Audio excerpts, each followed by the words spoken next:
Hey YouTube, it's your friendly neighborhood chef Shatry here. Yep, I'm showing you what I'm gonna do here real quick. Thought I'd show you guys what I'm planning on doing here. Got my truck turned around here with the trailer. I'm going to unload these rear ends onto that trailer there. As you can see, I unloaded that frame. So yeah, I had to hold this rear end from going anywhere, so I chained it. I put this frame right here, so when I go to scrap it, I can just throw it back on the trailer and go. But anyways, that's what I'm doing. Got this trailer backed up to this one, so I'm going to roll these rear ends off onto this trailer. So yeah, that's what I got going on, guys. So what I got doing is I got to go out to the house and mow again. So I'm going to take these two rear ends back out to my house. Since I got them, you know, disassembled and everything, I can put them in a tight spot now. They're not all scattered all over the place. I'll take them back over to the house. I'll just load them up on this trailer here. I'm going to put the mower on this trailer so I can go back out to the house to mow. So that's what I've got going on here, guys. Well, there we go. That was a pretty easy task now. I can move them rear ends around pretty easily now. So, yeah. That's ideal for me now. So I got these rear ends on this trailer. I got all the stuff on this trailer here. I don't know exactly what I'm going to do with them springs yet. Those the top springs are no good because they're broke. So they're not any good. You can take them apart and, well, you can reuse them on something. And then these 1-ton springs, see my friend of mine had this truck here with that wheel lift. That's how I got the wheel lift. And he put extra springs on that 3/4 ton, you know, to hold that weight of that wheel lift. And that's the reason why there's so many springs in that one. And then these are the 1-ton springs. I'm almost actually thinking about putting these 1-ton springs on that truck right there. Maybe, I don't know yet. But it'd be nice to have some, you know, if I put some weight in the back of that truck, these springs will definitely help it. But then it'd make it right at the rough too. So I don't know what I'm going to do yet on that end.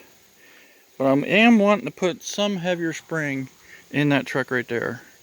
I want to put a heavier duty suspension underneath of it so I can, you know, if I want to pull this trailer or something with it, I can. And it won't sag it down like it does this thing or that thing. So there's my what I'm doing for today. Got that done. Now I gotta pull this thing out and do something with it. I gotta load the mower onto it, and then I'll probably unhitch this trailer from my dad's truck and put my Bronco, hook my Bronco up to it. Bronco, what am I saying? Durango up to this so I can take it up to the house possibly tomorrow so I can mow over there. So that's what I got going on, guys. So catch you guys in later. So before I do anything, you can put that trailer on the back of my Durango. I gotta do a little work to my Durango real quick. I got a squealy brake in the back, so I got to put it up to the garage. Oh no! Oh, my battery's low. Oh, wait a second, guys. I got something. Hold on. I've got this nice new battery tender jump starter. So let's see what this thing does with this Durango. I know it's only got 400 amp, 1000 amp peak. So let's see what we got here. Hook this thing up to this Durango here real quick. So let me get it out of the bag, get the hood open here, and we'll get to this. Okay, now let's check this thing out. Now if it was dark out, I could turn these lights on here, like that, and I could see what I'm doing under here. Them lights work pretty good. So let me get this thing hooked up here. You don't want to touch these wires together. But anyways, we'll throw the positive on the positive here real quick. Well, Now I do have this thing charged up. You can see I'm at 100% on this thing. So let me get this thing hooked up here. I hope I got this thing hooked up good enough. There we go. So let's see what we got. See if this battery tender does.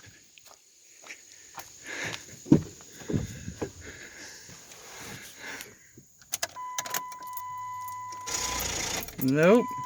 Well, let me rehook it up. Okay, I rehooked it back up. Let's see what happens here. Nope, it ain't gonna kick it over. Huh. Well, that's no good. Well, now when it says that it's got this green light glowing constant, it's hooked up. So if you take it off, you can see that it starts blinking. So hook this thing up. It is hooked up. There is no boost on this thing, I do believe. I got 100% charge in it. So I don't get why it's not kicking on here. I'll try it again.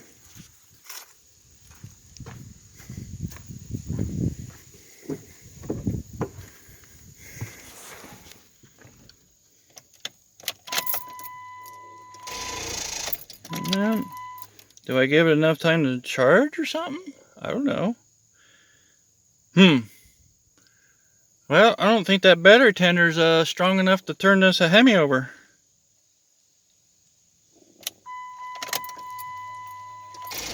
Nope, she ain't gonna kick it over.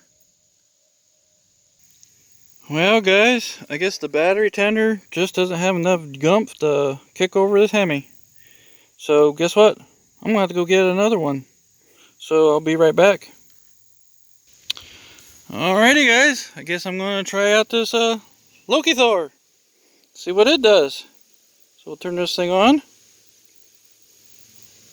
And we got her upside down here. We'll hook this thing up. Let's see what we got here.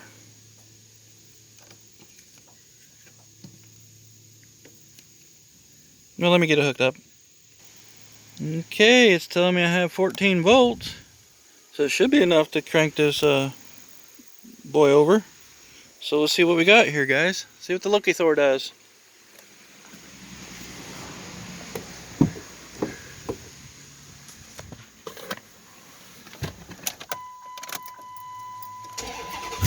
Looky there. The Loki-Thor kicked it over.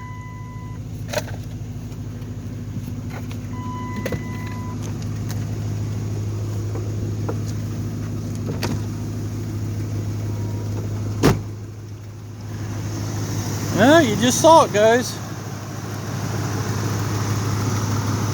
Loki-Thor's got it says it's gun pumping 14.4 volts out. So I know the alternator's good on this thing.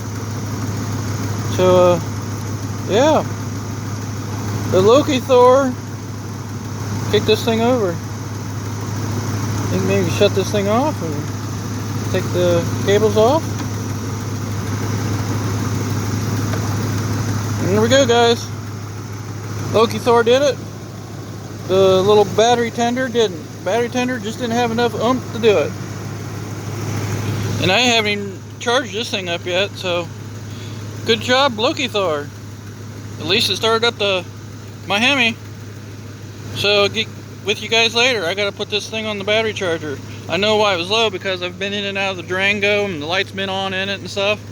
So it drained the battery down, so I gotta put a charger on that. So we'll get back with you guys later. Well, now since I don't have the trailer hitched to my Durango right now, I thought I'd take this opportunity to check out this rear brake.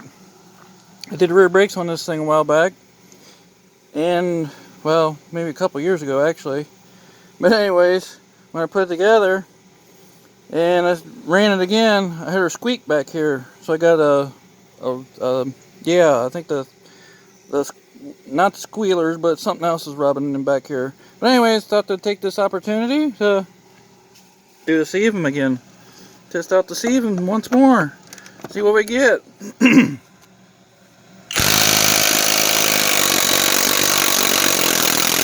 Now I know these lug nuts are at 100 foot-pounds, so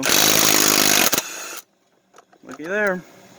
I want to test out that one mode here real quick. I'm going to put it in that one mode here real quick. Hold on. Okay, I put it in that brake stop mode. Let's see what happens here. See what it does.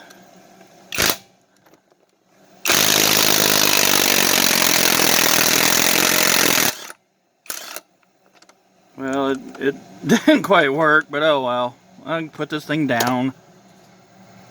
Guess the brake stop mode doesn't work when there's a resistance against the nut, but we'll try it again, see what happens here. It stopped, but I don't know when it's supposed to stop. Oh well, let me get this thing off. As you can see, the brake stop mode just works when you get it all the way off, I guess. Yeah, see, it stopped when it's off. But that's alright, I don't mind that. But anyways, there it is. The see if them took these off. I know these were torqued down at the 100 foot-pound, so the see if them worked on these. Good enough. So let me get this thing off and see what I find. Yeah, just as I suspected, one of these, this one right here is touching the rotor right down in here. You can see it right there. It's touching the rotor, so that's what I figured it was. One of these little metal, that's what it sounded like, so I gotta bend it out of the way, away from the rotor, and I should be good to go now. There, I got that little metal thing pulled away from the rotor, so I do believe that's what my noise was, because that's what it sounded like. So I'll put the wheel back on and take her for a drive and see what happens. I'm pretty sure that that's probably what my squeal was. So that's why I had to do my Durango today, guys. I got the battery charger on the battery, so charging it real quick and fixing this. So we'll get back with you guys later. Okay, another little test for this thing real quick. I'm going to tighten these lug nuts up and see what kind of torque it puts on them. I'm not going to torque them real tight that I know of. So, now. Let's see what happens here.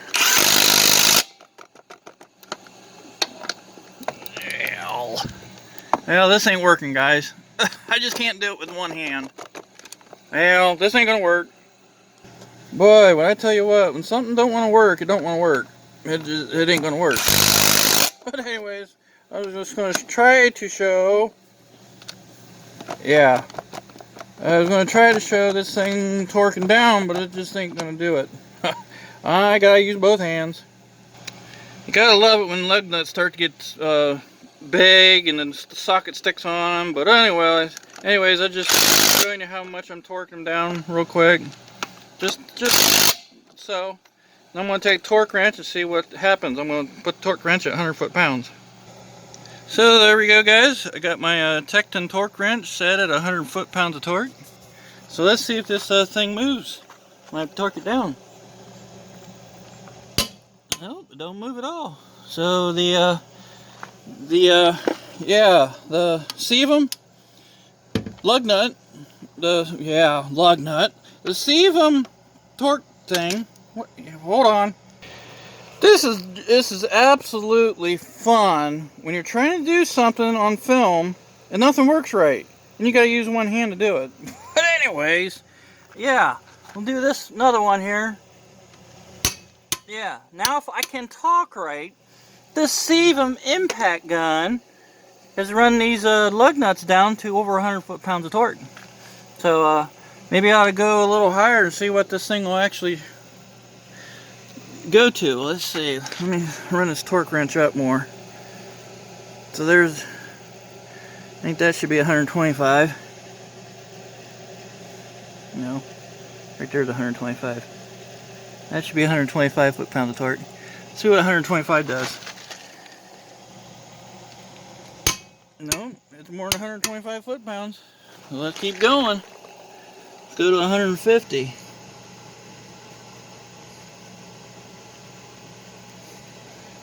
There's 150 foot-pounds. And then it moved. So it's the Sevum torqued it down to probably about right around 130, 140 foot-pounds of torque on these lug nuts. So that's pretty stout. Let's do another one. Let's take her down to, let's see, that was 150. 150. That's 155. 140. Okay, I'll take the torque wrench down to 140 and see what happens here. Let me move it. So here's 140 foot-pounds. Let's see if the socket moves. Nope, don't move. So it's the Sevum tighten the lug nuts down to like 140 foot-pounds of torque, less than 150. So that's not bad at all. But let's see if the Sevum will take these lug nuts back off now. Okay, what I've done was put the torque the lug nuts down to 150 foot-pounds. So let's see what the Sevum does. Yep, it took them loose. And take that one loose. And took that one loose. That's 150 foot-pounds of torque, ladies and gentlemen. So what I'm going to do is I'm going to torque these down a little bit tighter. Okay, now what I've done is I went to 175 foot-pounds. So you can see that, 175. I left these two loose, that it unloosened at 50. So these three are 175 now. So let's see what the Sevum does now.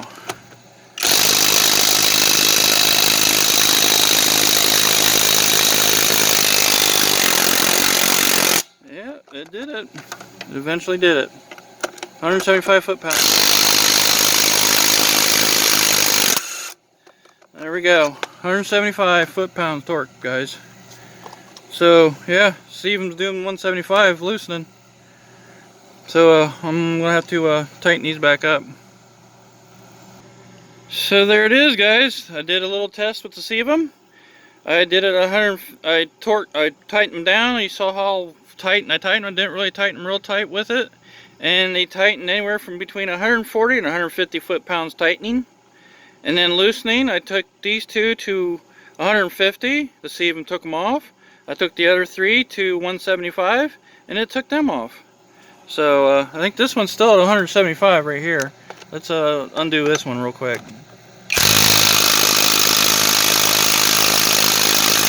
I think I'm going the right way, am I? Yeah, I'm going the right way. Now this one might not. I got it.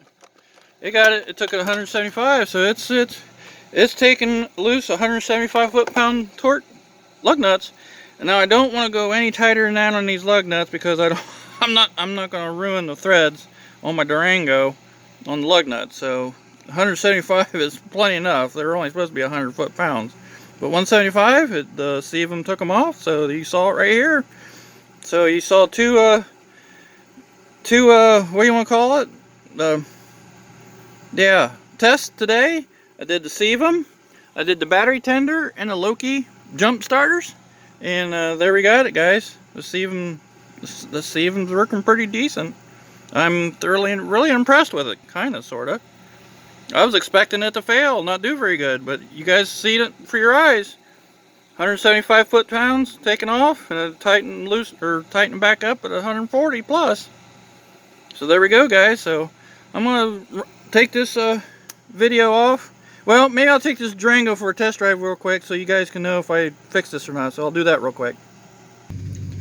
So I knew that's exactly what it was that the brake, the metal piece that holds the brake pads in, it's not squealing, because I could just pull out of the driveway here and I could hear the thing squeaking. It goes, beep, beep, beep, beep, beep.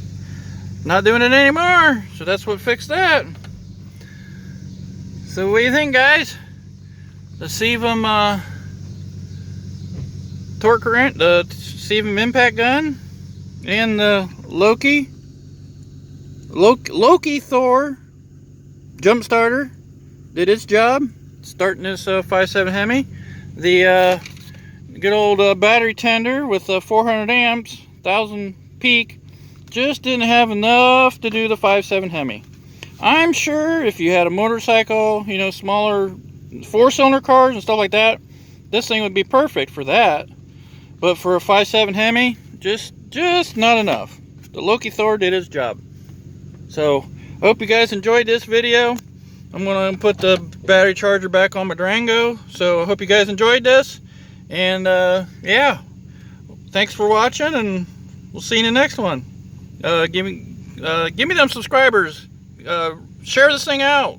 Let people see it. So, we got Loki Thor. We got Loki Thor. We got Battery Tender. And we got the old, yeah, Steven impact gun doing its jobs today. So, we'll catch you guys later. Thanks for watching.